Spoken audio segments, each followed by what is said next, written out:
Hello everybody, my name is Leather Jacket Guy, and in today's video we're going to be taking a look at a pretty cool Piko set.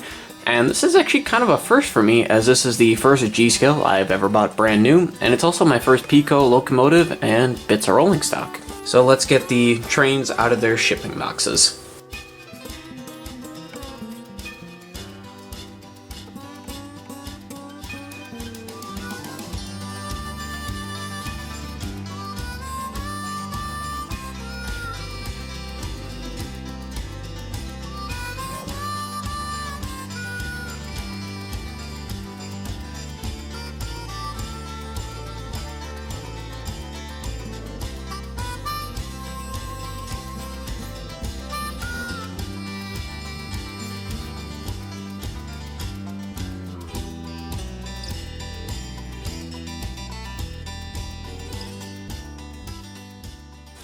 And here's what the whole stack of trains looks like outside of their boxes, and I must say, it's pretty impressive. Alright, so I'm going to start from the front of the train going to the back, excluding the locomotive for right now, and we're going to be starting with the baggage car here. This is the only one I'm going to show you guys actually getting it out of its box, as every other car in the set is exactly the same. So Piko boxes are very similar to LGB boxes, and the fact that they have tabs down here that you open up. And then, oh, this one is actually taped. And then basically after that, you have the nice car. And you grab this plastic, which you want to keep for when you put it back in. And pull it out of its box like that. And then from here, you basically gently pull it out of its little foam cover and set it down. And so here's what the baggage car looks like. It does actually have opening doors. The doors are a little bit darker shade of red than the rest of the car, which I think is kind of interesting, although I don't know if it's because of the wood paneling not going over to the door, but I don't know, it just looks a little bit off, but it's not too bad. And again, this is actually my first Piko car or train that I've ever bought, and it's brand new as well, my first one ever. And I do like the fact that it has these older style trucks on here. I want to say they remind me of Alco trucks, but I can't think of their names right now, the manufacturer who made them. And as we turn around to the front of the car, you can see it's just as nicely detailed, and this chain unfortunately does not move. And looks like it could very easily be snapped off, but I think you could put a real chain on there. The doors don't open unfortunately, although there is still plenty of handrails about, and overall, the detail's not too bad. I actually quite like it. It's just enough to give the car a realistic look, but not too much that you feel like you're going to break it off just by handling the car. And I should mention down here by the trucks and the truss rods right here, there is actually molded springs in there. They're not real metal, but they're molded in there, and it actually looks quite nice. And there are little brake shoes on the ends, which again I like, and big leaf springs on the side. Shows you how old these cars are designed, shall we say. And this particular one is 3084. I don't know what TEH stands for. If someone could tell me, that'd be nice. And as we spin it back around, you can see the windows are a little bit foggy on these, or not foggy, they look like they have some fingerprints on them or something, which it doesn't seem to be coming through on, oh, there you can see it. So I'd recommend you clean these windows, although since they're on the ends of the cars, you're going to be seeing them even less than the ones on the side. So I'd almost argue it's not that big of a problem, and let's move on to the Combine. And here is the Combine coach, and once again, it looks very nice. We have a glazed window right here, that must be a bathroom. Once again, the door's red is just a little bit different than the rest of the car, and I think it's actually because of the wood grain. And again, we have a fair amount of detail. We do have some seats inside the car, and this one actually says Baggage and Express on the side here, which I actually quite like. And come around the front, same as the baggage car, and again, no opening doors. Very nice detail on the front. Not a whole lot to say about it. There's no stove, it looks like, on the inside of this one, or is it in the corner there? Nope, not in the corner. There are these little chimneys on top of all these cars. I forgot to mention that with the other one. This one, surprisingly though, says Coach on the back, despite saying Baggage and Express up front. I've never seen that on passenger cars before, but it very easily could be something that was either specific to the Southern Pacific or just how Piko decided to model them, and whatever prototype they used had them. let's move on to the coach. Here's the first of the two coaches, and it's very similar to the other cars we've seen. This particular one is 3068, and this one actually says chair on it, which is something I recognize from both my HO scale models and from the real life prototype. And, well, it's basically the same car, with the exception of no baggage. And there's a few seats inside of there, so you could add some people if you wanted to. And, well, it's just a standard Piko coach in Southern Pacific Daylight. Let's take a look at the next coach. Here's the second coach, and it's number 3073, and unfortunately this one came to me with a loose stove on the inside. It's exactly the same as the other coach that we've seen, and, well, I guess with the exception of the loose stove in there, which I'll have to take the body of the car off and set back in place. Doesn't look like it's torn off, so that's a plus. And, well, I guess every once in a while you are going to have a dud, and not too bad. Not too bad of a problem. Let's move on to the final car of the set, which is the Drovers Caboose. And here's the Drovers Caboose, and unfortunately this one had a little bit of details that kind of look like they popped off. I'm assuming that these are easy to put back on. Let's see if we can do it right now on camera.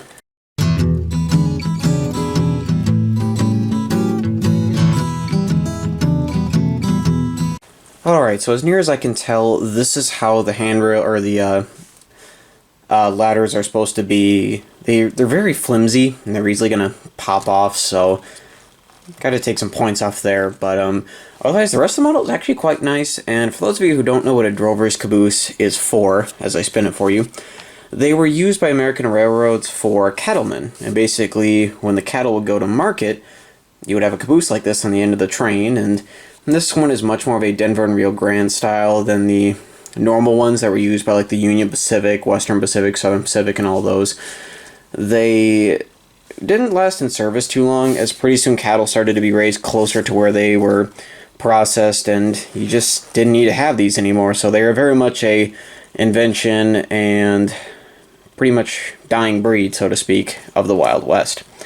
It is interesting to note this is the only car with metal wheels on it, and it is actually lighted, including these little, what do you call it, marker lights up here.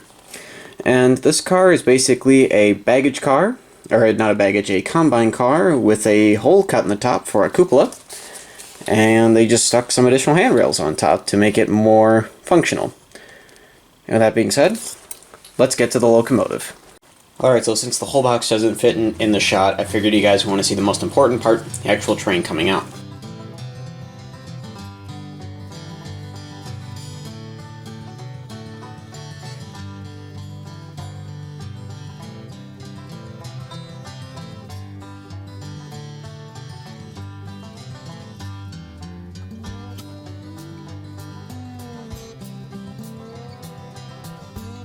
So I'm going to show you guys what's on top of it really quickly. Looks like we get a little bag of detail parts. I see a couple of handrails. I'm going to guess... well, those are for brake pads. And...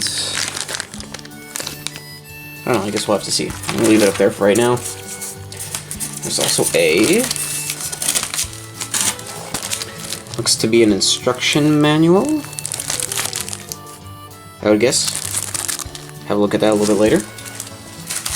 And now, with the styrofoam off, we get to see our absolutely beautiful locomotive. And is this what I think it is? Yep. We actually get some smoke fluid. And this is made by Soothe, so that means there should be a Soothe smoke unit in here, and I've heard they're really good. It also looks like we get a little engineer figure who looks more like the conductor, but we'll leave that alone for now.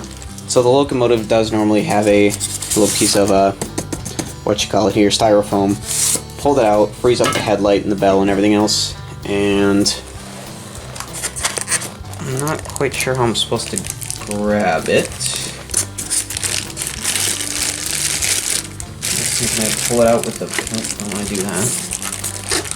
No, looks like let's grab the side of the cab. Then I can pull this part out that's holding the tender in. And next, I can just grab the tender with one hand. And have the second one hold that down. And now that the model is outside of its box, we can take a real nice look at it. One of the first things to note is that it actually says on the lower left-hand corner of the cab here, GCS, or Gold Coast Central, which is the model railroad shop that custom ordered these locomotives. You also have TEH05 on the lower right. I don't know what it stands for, but it's there. And as we start to spin the locomotive, we'll see that there is a molded in, or somewhat molded in, Walschaerts valve gear here. It doesn't actually operate, but we still get the power reverser and a bit of the eccentrics and cranks that go along with it. This, I believe, is an air reservoir tank, as that's just what it looks like. And these aren't exact scale models, so everything's a representation of the real thing. Moving along to the front, we have this nice handrail here and whistle that are both painted along with the bell in a reminiscent brass color. It's supposed to look like brass, so it's very shiny and it's very nice. Also, the flagpoles on the front here are painted that as well. We do actually have a running board which has a pattern on it, a non-slip pattern. And as we come around to the front, we can see that this has the correct Southern Pacific black, gray, silver as opposed to a white face. And around the very front of the locomotive, you can see the bell up top there, which does actually have a little hole that you could run a string back to the cab if you really wanted to. Unfortunately, the whistle does not. And we can see there's a little toolbox underneath here, which is quite nice, underneath the smoke box. We get a correct headlight for Southern Pacific, or as correct as it can be, I guess. This coupler cut bar here, unfortunately, does not move. I mean, it will, but you kind of pop it. Oh. And it looks like it does move now. It just needed to be worn in a little bit. There is a fake coupling hole here, which I think you could, if you wanted to, cut out and fit something in there, but I'm not exactly sure. Now, as we come around to the other side of the engine, we have an air pump, which is very nice. You also have this up here. I think it's an oiler, as it doesn't look like a steam dyno, but I could be wrong. And on the other side, again, part of the Walschaerts valve gear that's on there. Gold Coast Station, TEH05. Reservoir tank. I'm not sure what this is supposed to be. It might be another reservoir tank. I'm not exactly sure. And for those of you wondering, the hole that you can kind of see right there on the front of the engine, there's a bag of parts which comes with the engine, and you can put these on if you choose to. There's also a brake cylinder that's supposed to go down here. I haven't put them on as I plan to put digital command control sound in this locomotive, and I don't know if I have to disassemble the boiler or anything, so I'm keeping them off for now. But since we're moving to the tender, let's take a look at it. If you look in between here, there is a little bit of detail for the coal load, or for the front of the coal bunker on the engine. There's also some in-cab detail, but it's all molded in, so nothing too special to look at. The windows, I should mention, also are red trimmed, as they're supposed to be for Southern Pacific engines. And there is riveting detail all over this engine, and it is molded into the plastic. It's not a decal, which I really love. And the trucks look to be correct. They have journal boxes with springs, and the springs unfortunately don't move. They're just molded plastic, but, you know, that's okay. The tank, the top of the water tank here does come off to access sound functions if it's equipped with such functions. Coming along to the back here, you can see we have another backup light. This is exactly the same as the headlight, and it's incorrect for Southern Pacific. They had their reverse lights basically, I don't want to say molded in, but recessed into the actual tender, so a little bit of a downfall, but hey, you know what, it's just fine. We also have the footboards here, more flagpoles, handrails along the side, and a little ladder. Coming around to the other side, or I guess the original side, I should say, there's not much more to talk about. There's handrails also on the tender, little footboards there for you to get up into the cab, and it's actually very interesting, the coupling between the engine and tender, as you have this little metal clasp, I guess you'd call it. You push the engine and tender together, and then you close that down onto it, and it's just enough to hold the engine and tender together, so you can never put a heavy load behind it and then separate the two. And with that being said, let's get to some history on this. The Streamlined Passenger Train began service on March 21st, 1937, and ran between San Francisco and Los Angeles. It was originally pulled by the GS2s until the 3s, 4s, and 5s came out, as, well, basically the train always got the newest and shiniest equipment. The train was steam-hauled until 1955, when dieselization finally took over, and interestingly enough, Southern Pacific was one of the last companies to get rid of steam locomotives on their streamlined trains. The Southern Pacific Daylight, or Daylight Train I should say more, ran up until 1974 when Amtrak finally discontinued it, and rather interestingly enough, there was a train before the streamlined Daylight called the Daylight Limited, and it was a direct route between San Francisco and Los Angeles.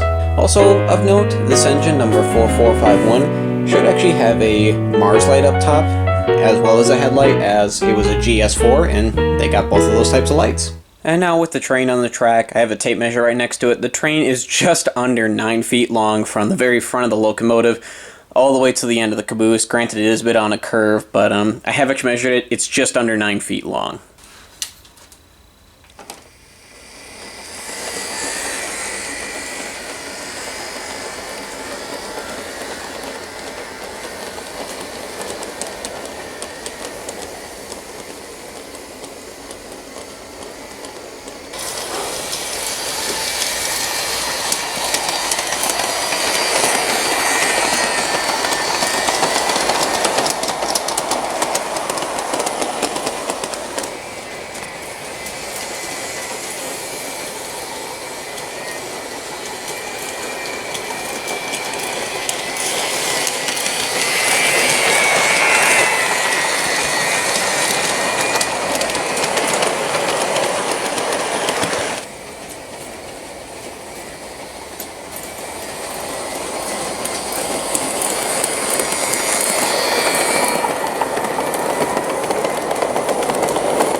And with as much of the train in shot as possible, what can I say? This is a great product from Piko, and this is my first ever Piko product, so they really made a good impression on me. I love the fact that the marker lights on the Drovers Caboose, which is just to the right out of shot, light up. I love the fact that we get two different locomotives to choose from, 4451 being a coal burner and 4449 being an oil burner. I love the big daylight on the baggage car there. And yeah, 3073, that passenger car has been a bit of a lemon for me, but it was very easily fixed, and I'm sure if I needed to contact Piko, they'd be able to help me with it. So if you want to get your hands on one of these sets, you're going to have to go to Gold Coast Station, as they've custom ordered these from Piko in Germany, and I'll leave a link down in the description to their eBay site, as there's normally 2 to 4 of the cars on the eBay, plus a locomotive, I should say. And I'll also leave a link to their website directly, and you just email them and ask them for the Piko Southern Pacific Daylight set, and they'll be able to tell you how many they have left in stock, if they have any in stock. I ordered mine in late March, so I know they still had some as of late March. I'm Leather Jacket Guy, and I'll see you guys next time. Giant locomotive and 12 gleaming cars challenge and conquer the bold heights of the California Coast Range.